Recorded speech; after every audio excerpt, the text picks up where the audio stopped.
This week on To the Contrary. Women's special place in the immigration debate.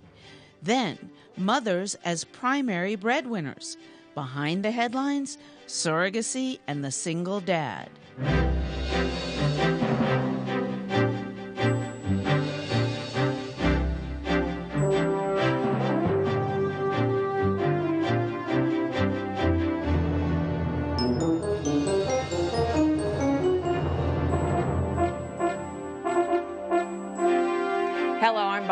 Welcome to the Contrary, a discussion of news and social trends from diverse perspectives. This week, some fathers join our panel in honor of Father's Day. But up first, how immigration laws affect women. While the immigration debate rages on in the Senate, a new report suggests current immigration law treats women unfairly. According to the Immigration Policy Center, gender bias in current law makes it tougher for women to become U.S. citizens. It may even make women vulnerable to domestic abuse. Current law requires women to prove continuous employment if they want citizenship. This makes it tough for stay-at-home moms or women who work for cash and cannot provide pay stubs. The Violence Against Women Act also gives women fleeing domestic violence a path to citizenship. But women who choose that path must document they were married. That presents another hurdle, forcing some to stay with their abusers. The Immigration Policy Center hopes immigration reform will address these issues. So, Nicole, should women's issues play a role in immigration reform? I think all issues are women's issues. So I'd rephrase it, should women's voices and perspectives play a greater role in this debate? Absolutely. Women are 51% of the applicants for legal residency. It's a no-brainer that women's issues should be a part of the immigration debate. They are. They just naturally are. You know, and obviously, given the demographic and political realities that we're living with today, I mean, this is an issue that should adapt to women rather than the other way around, where women are adapting to the issue. Absolutely, we should focus on women's issues. I agree with you. They are over 50% of the workforce, and they definitely affect our society, child care issues, et cetera, that we all know about. But if it's a uniform requirement that you document, for example, your payroll, is it really fair? I'm going to play devil's advocate here, but is it really fair to say it discriminates against women because more of them are working in, you know, in jobs where they're paid cash just because they have to document their work?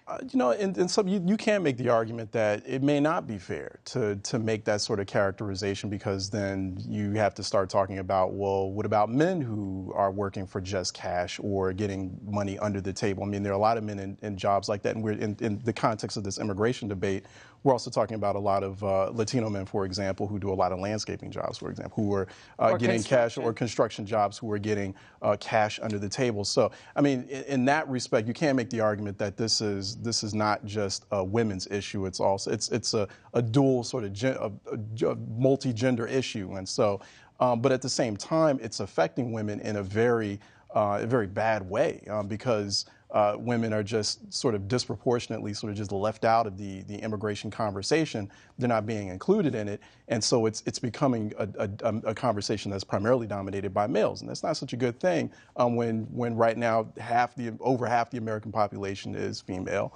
and then you have all these other women who are coming into the country as well. Yeah, I was going to say, you know, the cash issue, I think I know where you're going with that. I agree with you on.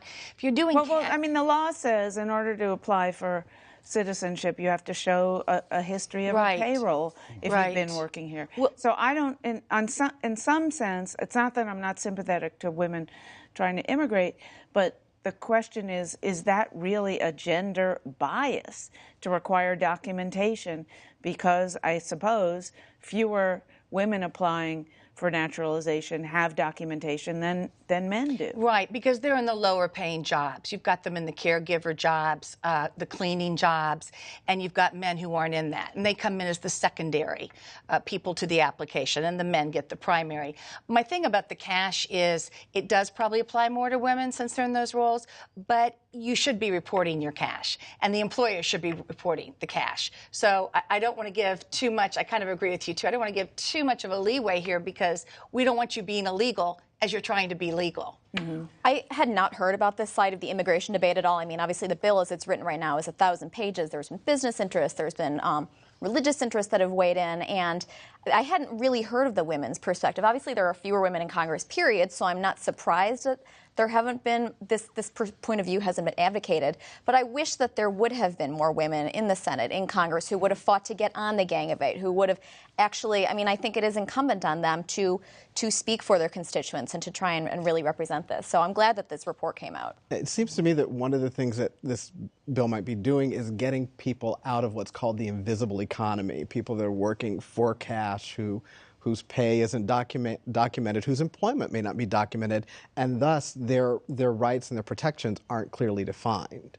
And that's something that affects men and women, but I think in this issue may affect women disproportionately. That's why this is primarily a big economic issue. I mean, that's what people are primarily focusing on, is the economics of immigration. But, you know, going back to Nicole's statement real quick, it's not surprising that women aren't included in the Senate Gang of Eight or in the House Gang of Eight. You know, it's not so much women members not fighting to be in those two groups. You know, from folks that I've talked to on and off Capitol Hill, it's a matter of those groups sort of excluding the women's perspective, the African-American perspective. I mean, there are no African-American members on the House Gang of Eight, and there are 43 black members of the U.S. House of Representatives. I mean, that's a bit atrocious, and the Congressional Black Caucus is a bit upset about that as well. Mm-hmm. Well, I mean, everything on Capitol Hill is one, seniority, and two, protecting your own interests and your own constituency, right?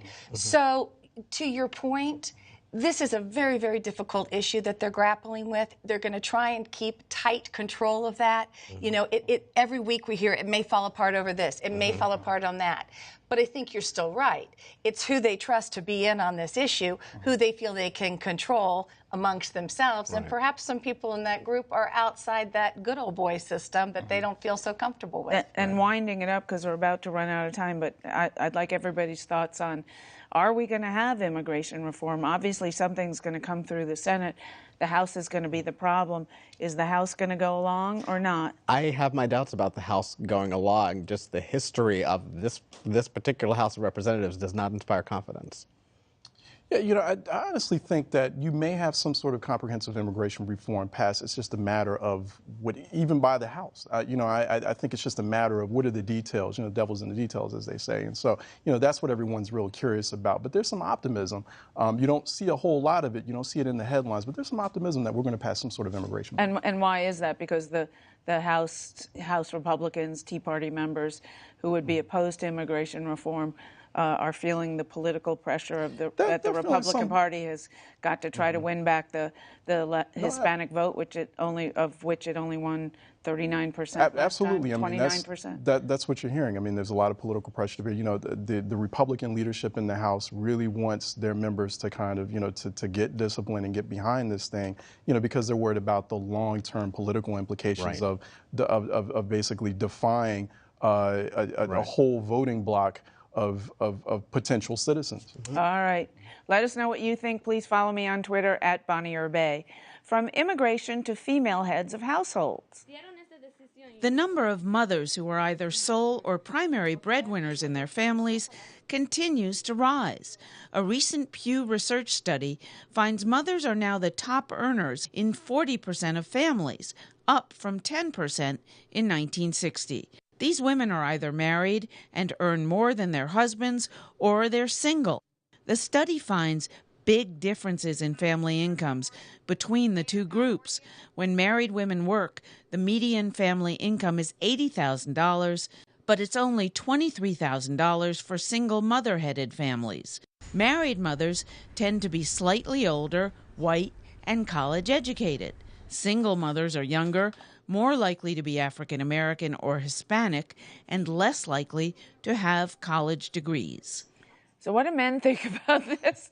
That women are becoming, moving more and more towards becoming primary breadwinners? You know, you got two sets of men on this issue. You have, at least, right? Yeah, at least, right. You have one set of men who are like, this is just society evolving. This is, you know, they've been kind of growing accustomed to this sort of dynamic, this sort of social change. I mean, they don't even see it as really any sort of abrupt social change. It just is what it is. This is the direction we're moving in. They're very comfortable with it. I happen to be in that group. But, you know, then there's a second group that's still having trouble sort of accepting that, and sometimes it depends on where they lie on sort of the ideological or political side of the spectrum. You know, still having problems adjusting or adapting to this new reality that, yes, there are more women breadwinners, there are more single mothers, and this is just the way it's going to be for some time. I think that you're right. I think it's partially a cultural thing that people have this idea that there's women's work, there's men's work, and it's the father's work to go out and earn the pay. And then you have families like mine where there are two dads or two moms, and guess what? If somebody stays at home, there's going to be a stay-at-home dad. If somebody goes to work, they're going to be a working mom. And it becomes a debate about that instead of about an economy that supports all families. Well, because in your family, for example, there are two dads, do you get emotionally involved in the results of a study like this, or does it just not matter to you because it doesn't affect your family? It's the kind of thing that I kind of shrug my shoulders and go, yeah, that's probably true. And then I look around and see that it's a big deal to a lot of people. When, like I said, in families like mine, there are a lot of moms who are the breadwinners or the primary breadwinners. And there are a lot of families, households where people share the work of parenting and supporting the family equally. Yeah. I think it's important to look at how those numbers break down, where it's the two-parent household, regardless of gender, or a single-parent household. And I think what the numbers point to is that it's better for children to be raised by two people so that there are people who are sharing responsibilities. There are, if someone loses their job, there's another income to fall back on. And so that's really, to me, where the split is. And those demographics are interesting. I can tell you, it's from my perspective, it's easier with two parents because you can share the load, but all families need support. Yeah, exactly. And I'm going to say, I'd like to see some breakdowns of these numbers, because what I heard that say was, even if you're married and you're working outside the home, you're making more as a woman than you are when you're not married. And a lot of things come into play on that. Are you divorced? You know, what's your support system? Is the other person paying the child support that they're supposed to? Normally when you see figures like this, that's what's happening. And these women are falling down into this level of poverty that they can't pull out, and the children are being raised in that. So I think we do need to look at the support systems and how we as a society support single moms and enable them to move ahead. But I do think what the report says is that white college-educated women, who are married and share, the economic support with their husbands are clearly doing a lot better economically than their mothers and grandmothers. On the other hand, Latinas, African American, single mom, women who get pregnant in their teens, don't finish college and have kids on their own and starting their own single-headed households are doing terribly. And so what do we do about that? You already had an issue where you had diminished support systems within, like for example, African American communities on a lot of levels, and we can have another conversation about that. So, suddenly you're in a situation where you're a single mother, you feel alone, where you actually are alone, diminished support systems, maybe in terms of your family, in terms of culture and the community where you reside, and also diminished support systems like what we're seeing now with all the austerity that's taking place in terms of social services and social programs. I think that a big part of the problem and why we're seeing so many women kind of fall into poverty is because we're having this cultural conversation about single women as head of households, and as far as the cultural conversation about two dads, but we're not having an economic conversation, a more pragmatic conversation about how does society adapt to this new reality, how do employers adapt to this new reality so people aren't stressed out. Because there's an economic necessity in a lot of cases. One of these statistics behind the statistic about women being breadwinners is that men's wages have stagnated or declined. They've dropped 11% since 1970 in a lot of cases. So a lot of women, even married women, are going to work out of necessity. And a lot of these women are among the working poor, are among the workers out there who don't earn a living wage, period. So there's a bigger story behind it. Right. Quite frankly, I just think it shows that the more education you give to women, the more money they can make and the more powerful they become. Right, and the moral of the story is wait to have kids until you have your education. But once they're here, we all benefit from having kids grow up in stable, loving homes and in homes where the parents can be there for them.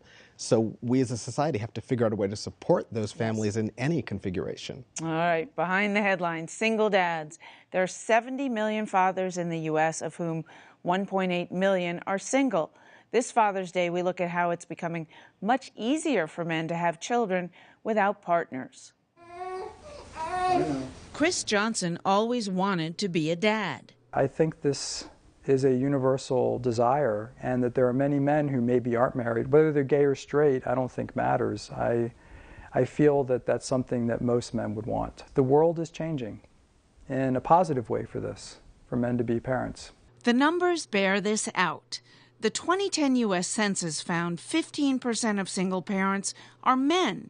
30% of them were never married. Their visibility in pop culture is rising, too, with stars such as Ricky Martin and Clay Aiken becoming single dads. It's a new take on non-traditional families.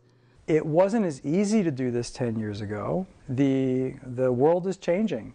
The technology was there, but the cultural awareness maybe wasn't there 10 years ago. And 10 years ago, I was thinking about adopting. But adoption isn't always easy. As time went on, Johnson considered other options. I'm gay, so getting married would not really be an option. And I discovered that you can father a child through something called gestational surrogacy, which not everybody knows about. I didn't when I started. It wasn't as if I went out thinking that I would father a child with gestational surrogacy, but the fact that you can find a wonderful anonymous egg donor, and the woman who carried my daughter Sophia, I call her my earth angel, someone willing to do that for you, and you can be the biological father of your child, is fascinating. Johnson was fortunate he could provide for a child financially and emotionally. I changed my entire life to be a father the way that I felt was best. So the business that I had founded and built, I sold. Then I changed the way I work to work primarily from home. After doing some research on where he could most easily find a surrogate mother, Johnson chose Guatemala. Johnson became very involved in the pregnancy, flying back and forth to check on her. I was much more involved than I believe most people expect or do themselves. I went to every major exam. I was there as much as I possibly could. I did my best to make sure that her surrogate mother was extremely comfortable and well cared for, so that she could be very healthy during the process. On the day his daughter was born, Johnson was right there by the surrogate's side. It was spectacular. It was an experience that is undescribable, because I personally have never been very comfortable with things like operations and, surgical procedures, because she was a C-section, and I didn't bat an eye. It was wonderful. It was like my heart opened immediately. And there's a photograph taken maybe 10 minutes after her first bath when they dressed her.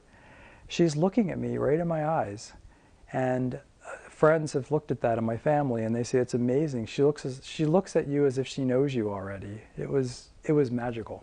Now about 5 months old, Sophia has a large, doting family and friends and a stay-at-home dad. I did not anticipate being her primary caregiver in the beginning. I thought that I would have support and help and a nanny. That was my plan. But what happened was, when I got her first smile, when I experienced her growth, so to speak, the idea of a nanny quickly moved to the side.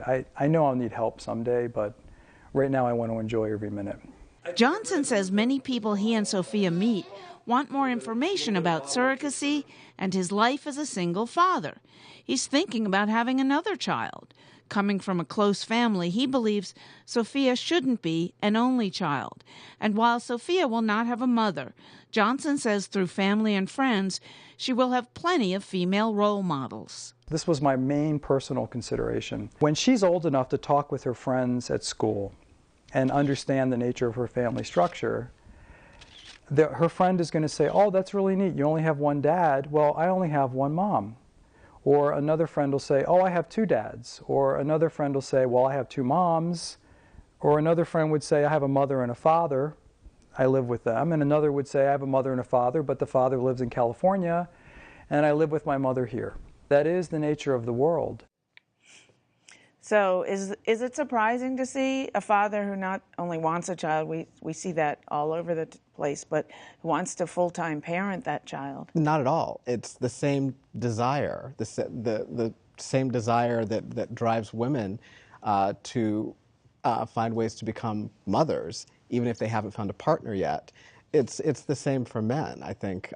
Is it really the same for all men? Is it the same? Not all men. Is it the same for the same percentage of men as it is for women? I don't know. I don't know, but I can speak personally that the desire to be a parent is something that comes from inside of you, just like it does with men or women. It's not a male-female thing. It's not a gay thing or a straight thing. It's a human thing. Do you see that in your husband, with you being pregnant at this point? Yeah, I mean, I'm like really emotional now after seeing that. He's really excited about it, but when we first got married, he said, I could take or leave being a dad. And now he's so invested in it, and it's amazing to see these feelings develop. So I think it's terrific that these options are now open to fathers, that they weren't before. I mean, we have an adoption problem in this country. We have foster care problems in this country. And so the fact that this is something that is not stigmatized as much as it was before is terrific. Mm-hmm. Yeah, I think it's a beautiful thing, particularly when we have all these options available. I'm going to kind of go out on a limb here, though, and kind of raise some concerns. I mean, concerns first are, one, it's about $100,000+ I believe, mm-hmm. To engage in that sort of surrogacy setup. And it's not for poor people. It's not for poor people. Right. So then you're going to get into these questions as it becomes more popular and the option becomes more attainable. Who can afford it? And so I like to see the breakdowns by race and by class in terms of that. The other thing, too, is in terms of, well, let me ask you, want to see the breakdowns. Okay, let's assume make the fair assumption that people of color and low-income white people are not going to be able to engage in this. What do you think we should do about that? Yeah, so that's a big question right there. I don't know. I know that it's going to become an issue. It's going to start, especially as we get into sort of this new generation of children who are essentially the product of surrogacy, and so surrogacy becomes a more popular option. And then just like we have conversations and we have issues with regarding wealth and access and assets, we're going to be having the same discussion about 20 years from now. We're going to be having it surrounding the issue of surrogacy and people having the ability and the wealth to go to places like Guatemala and pick out a surrogate mother to have a child for them. So there's that one question. The other question, too, is the mother's not there, so it's I guess surrogacy might be a little bit different from an adoption or foster care setup, right? I mean, what about? Is there any concerns about any trauma to the girl when she gets older? I'm going to jump in here because one of the things I've been doing for years is facilitating maybe baby classes for gay men through Rainbow Families DC that goes through the surrogacy process, the adoption process, and I can tell you the reasons why the ways that people choose to create their family are as personal as the reasons that they want to become families. For people who feel the need to or desire to have a biological connection, this is an option, and it's an expensive option, and it's not an option that's going to be available to everyone. Some people will do surrogacy here in the U.S. Some people will be able to do it in other countries, but there are also people like myself and my partner who didn't feel like we needed a biological connection. So you adopted? Oh, yeah. You adopted your child. We adopted domestically. All right. I just think it's great, and I think that there are going to be money costs involved, and it might shock some people, but no, I really don't think government should pay for it. And, you know, if you can pay for it and do that, that's great. You're going to have a loving family because you really want that family. If not, you can adopt. All right. And I just like to say technology seems at this point in our lives to have no limits. Now, let's hope that it can solve climate change. That's it for this edition of To the Contrary. Please follow me on Twitter at Bonnier Bay and at To the Contrary, and visit our website, pbs.org/To the Contrary, where the discussion continues. And whether you agree or think to the contrary, please join us next time. That was great. Eric had a stroke about that as well. It's not scientific.